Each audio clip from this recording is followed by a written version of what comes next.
जी, अस्सलाम वालेकुम। मेरा नाम डॉक्टर मोहम्मद अयूब नाइज है। मैं अमराज़ मैदा और जिगर आंतें और लबे का स्पेशलिस्ट हूँ, जिसको गैस्ट्रोएंटरोलॉजिस्ट एंड हेपेटोलॉजिस्ट कहते हैं। टॉपिक है, जो मौजू है वो है पेट की अमराज का। तो उस हवाले से हम बात करते हैं। जो हमारे पास मरीज़ आते हैं, हम जो हमारे पास एक्सपीरियंस है ना, जिस तरह के पेशेंट हमारे पास आ रहे हैं हमारे, तो उसमें ये होता है, पेशेंट कहते हैं सर हमने खाना खाया, खाना खाने के बाद अचानक हमें पेट में दर्द शुरू होकर पूरे पेट को पकड़ के बैठ जाते हैं। तो उसमें होता क्या है कि ये जो तमाम जो नोजिस वगैरह होती है, ये तमाम कभी घर में भी खाना बन जाए या बाहर खाते हैं, ज़्यादातर बाहर के खानों में से, उसमें क्या होता है कि हाइजेनिक चीज़ें नहीं होती। हमारा पानी का इस्तेमाल किस तरह का पानी है, जो कंटेंट्स हैं हमारे फूड के जो बनी है, उसका कोई पता नहीं कितने एक्यूरेट हैं, उसमें इन्फेक्शस है, नॉन इन्फेक्शस है, तमाम जो पकी हुई है पूरी है, कुक्ड प्रॉपर है या पार्शल कुक्ड है, लेकिन सही पके हुए ना हो, वो खाना शाना खाते हैं। उससे क्या होता है कि मुख्तलिफ़ किस्म के जरासीम या वायरस वगैरह वो अंदर चले जाते हैं, जो पेट के लिए काबिल बर्दाश्त नहीं होते, और वो वहाँ पर बीमारी की बनने की नोयत बनते हैं। जिसमें अलामात, इब्तदाई अलामात क्या होती है, या मरीज़ को कभी ऐसा होता है कि दिल ख़राब शुरू हो जाता है, या उल्टियाँ, ये लेस लैकली कम आता है।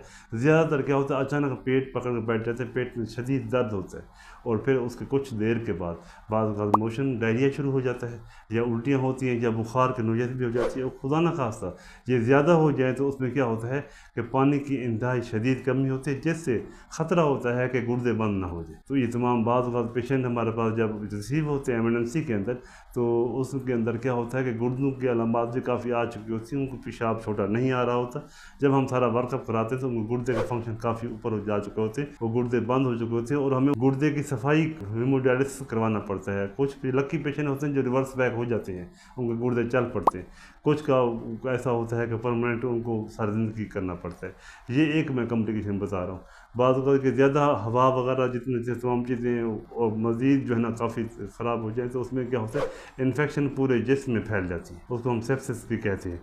उसके जो लेकिन इब्तदाई अलामात में सिंपल यही है कि पेट का दर्द हो जाना, उसके बाद ये मोशन हो जाना या उल्टियाँ हो जाना, ये है इनिशियल कंडीशन में। अगर शुरू में आ जाए तो उसमें यह होता है कि उसका इलाज अच्छा हो जाता है, आसान होता है, और इसमें ज़्यादा कोई साइंस ज़्यादा नहीं है कि इनिशियल जो मेडिसिन वगैरह देनी होती है, सबसे पहले अगर कुछ भी ना हो तो हम उसमें कहते हैं, रिकमेंड करते हैं कि निमकोल और पेशेंट लाजमी पीता रहे तमाम चीज़ें, ताकि उसके पानी की नमकियात की कमी कम, लेस लैकली या कम हो जाए। हम तक पहुँचते हुए जो ही हम सिम्टोमेटिकली मेडिसिन दे देते हैं, जैसे पेट के दर्द की, मैदे के दर्द की, बेटे के जैसे स्पैज़म कहते हैं ना, जकड़ाव कहते हैं, उसके लिए हम देते हैं एंटीबायोटिक। इनिशियल जो हमें पेट की वो देनी होती है, वो सारा मेंटेन हो जाता है। ये तो हो गया। उसका ट्रीटमेंट हम साथ इमीडिएट करते हैं ताकि फर्दर कॉम्प्लिकेशन से बच जाए। लेकिन माहौल में तमाम जो सबसे बेहतर है उसका प्रिवेंशन करें, उसका बचाव करें। बचाव यह है कि आपका हाथ धुले हुए हों, नंबर एक सिंपल।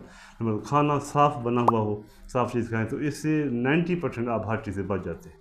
लेकिन क्यों, कुछ लोग प्रोफेशनल हैं, बेचारे घर से आते हैं, जॉब में आते हैं, खाना ला सकते हैं नहीं ला सकते, उनको खाना खाना पड़ता है, तो मुख्तलिफ हाइजेनिक अनहाइजेनिक कंडीशन से गुजरना पड़ता है। तो उससे पहले तो ये है प्रिवेंशन कर लें, अच्छी बात है। नहीं हो पाती, मजबूरी है, तो उसमें ये कंडीशन है, उसको आपने कैसे मेंटेन करना है, पानी का किस तरह इस्तेमाल करना है, ताकि निमकात सारे मेंटेन हो जाए, उस कंडीशन वो कैसे करना है, और एज अर्ली एज पॉसिबल जो भी नियर आपका मेडिकल प्रैक्टिशनर हो वहाँ पर आप अप्रोच करें, वहाँ तक पहुँचे और ट्रीटमेंट ले लें, ताकि मज़ीद आने वाली कॉम्प्लिकेशन से आप बच जाए।